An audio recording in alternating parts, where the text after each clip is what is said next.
Time for the Weird and Wacky segment. Abominable snowman. He's not an axe murderer. One of the TAs turned out to be a bot. All right, first up in Weird and Wacky, whoever wrote this headline, like, my hat is off. My hat is off to you. Literally, friend. your hat came off. So this is so good. Relief as San Francisco public toilet finally opens, and not for $1.7 million after all. That's the relief. Like, that's the part. Like, that's the so good. It's so good. So yeah, we talked about this many episodes ago. And it was going to be 1.7 million. It turned out that it was 200,000, and that was mostly in labor costs to build the public toilet. But okay, so let's just step back. I think the median house in the United States is 250,000, and if I'm not mistaken, those houses have more than one bathroom. So They spent 200,000 on one. That still seems astronomically high to me. But the median house in San Francisco, not 250,000. Well, fair. That's it's fair. probably like 2.5 million, right? Yeah, but I'm just saying, like, 200,000 for a bathroom just still seems a little much. But I think that's all I'm trying to say. Public toilet needs a little bit more resiliency than the toilet in your house. I mean, I don't know about your bathroom habits, so I might be wrong. Yeah. Maybe your toilet room is pretty resilient. Yeah. That's a good point. The uses in your family. You do have a lot of humans in your house. I do have a lot of humans. I have a lot of humans. I have a lot less humans. So my water closets don't have to be nearly as resilient. Oh my gosh. As one. Yeah. That's a fair point. In a public area like this. So I will say, from the pictures on the outside of it, it looks very great. Beautiful. It looks really nice it looks like a toilet that I would be willing to use in an emergency. So that's what. Well, you can keep track of that. All the places you can use in an emergency in Excel, because other people need to get off of Excel. Apparently, Formula One chief is appalled to find the team using Excel to manage 20,000 car parts. Yeah. Here's the thing. If you get beyond, like, I would say the upper limit for me would be like 1,000 rows in Excel. Yeah. If you're over 1,000 rows in Excel, you shouldn't be using Excel. That's a terrible idea. That's not good. But what's funny to me is that I think this is not uncommon.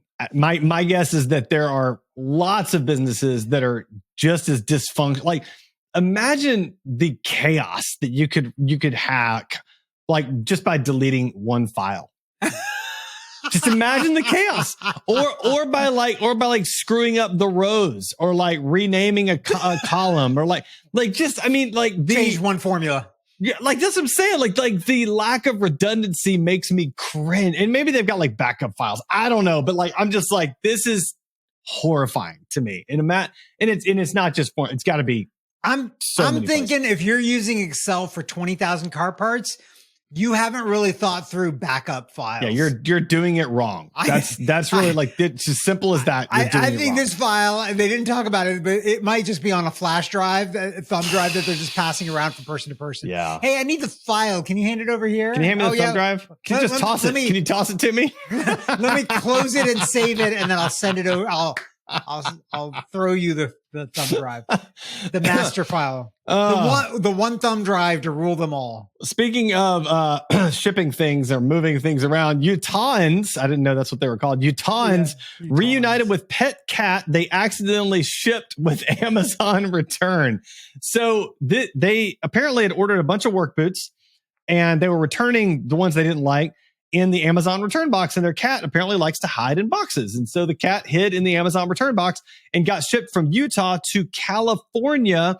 And they found the cat 6 days later and got a call from a vet, scanned a little, ID chip in the vet, called him up and like, hey, I've got your cat. That's what happened. Like, that's here's the funniest part of it, I wild. think, is they showed the picture of the box that they found the cat in, and it was steel-toed shoes, right? The topmost box is from Caterpillar. It says cat on it. Like, should you not have taken that as a clue to that's weird. Let me just check to make sure my cat isn't in there. I didn't even think about that. Like, the fact that it said cat. What occurred to me in particular is, like, you have to do a lot of moving of boxes, and you can't like you didn't notice that there's something moving in the box? Like, it's pretty obvious when there's something moving inside of a box, you know, like you didn't notice that? Or did the cat not make a sound when you like picked up the box to take it to UPS? Or when the UPS workers, many of them, it moved the box. Like, did they not notice that there's something moving inside of the box? Like this, you know, like there's got. They're like, it's fine. They're just returning their cat that they bought on Amazon back to Amazon. They sell cats, don't they? Yeah, They don't actually. Obviously, they do. They don't. Yeah. That will be the next expansion of their business, though. Amazon Pets. Buy your pets online. We'll just deliver them right to you. Let's go buy that domain. Amazon Cats. AmazonPets.com. Yeah. Oh man! But one thing that you might be able to buy online, but you shouldn't, and I'm just waiting for somebody to do this and set their house and their entire neighborhood on fire. Yeah. Mm-hmm. Meet Terminator, a flame-throwing robot dog with 30-foot range being sold by an Ohio company. We're all gonna die. That's my own ad lib, by the way. At the end, I don't even know. It only costs just under $10,000. Yeah, and I don't have the words. Like, why would you build this? Why would you buy it? Why does this exist in the world? Because somebody was like, you know what?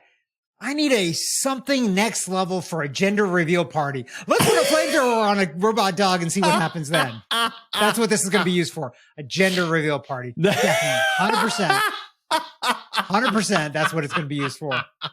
The robot dog is supposed to set fire to either a thing that says boy or girl. Yeah. And it's going to set the whole and ultimately the entire fire. House goes up in flames, right? That's really what's going to happen. That's what's going to happen. Fire and carnage all over the yard. Yeah. You heard it here first. You know, when this happens, listeners, you can then just call me Nostradamus after that.